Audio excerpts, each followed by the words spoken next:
Out here, where the sea is cold, deep, and full of mystery, lives one of the ocean's most sought-after fish, the halibut.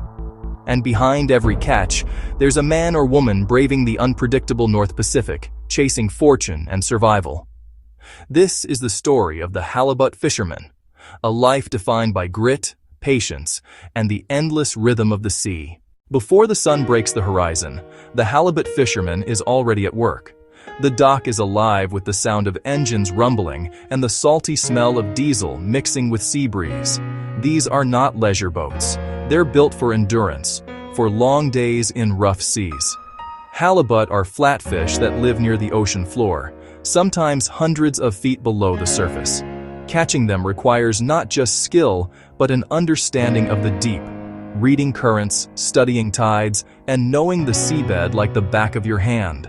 For many fishermen, this calling runs in their blood, passed down from fathers and grandfathers who worked the same cold waters off Alaska, British Columbia, or Norway's northern fjords. Halibut fishing isn't about casting a line and waiting. It's a precise operation known as longlining, miles of baited hooks lowered to the seafloor.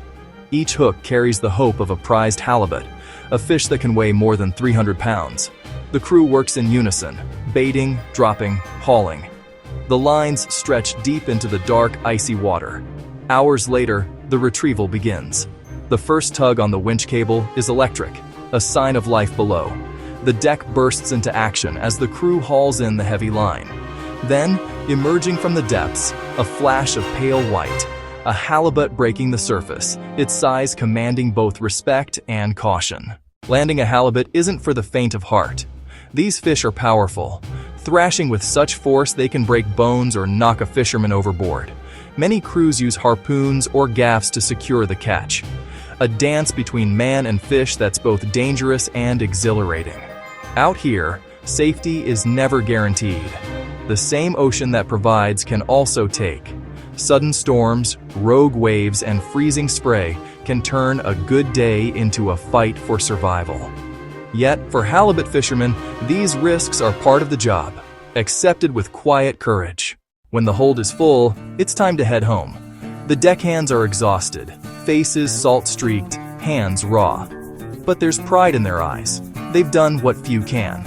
Each halibut represents not only a paycheck, but a hard-earned connection between human effort and nature's bounty. In port, buyers wait to weigh and inspect the catch. Halibut is a prized delicacy. It's firm, mild meat served in restaurants around the world. For the fishermen, this moment is both relief and validation. All those hours in the cold, the danger, the uncertainty, they've paid off. For many, halibut fishing is more than a career. It's an identity. It's about independence, self-reliance, and a deep respect for the sea. The ocean gives, but only to those who know how to listen. Back on shore, families wait. Partners, children, communities that depend on these voyages. Every return is a reunion. Every goodbye carries a hint of worry. It's a cycle as old as fishing itself. To be a halibut fisherman is to live between worlds. One foot on solid ground, the other in the vast unknown. It's a life of risk, reward, and resilience. Out there, where the horizon never ends, a fisherman finds more than fish. He finds purpose. So, the next time you see halibut on a plate, remember the story behind it. The early mornings, the freezing spray, the relentless pull of the sea. Because every fillet has a story, and every story begins with someone brave enough to chase it.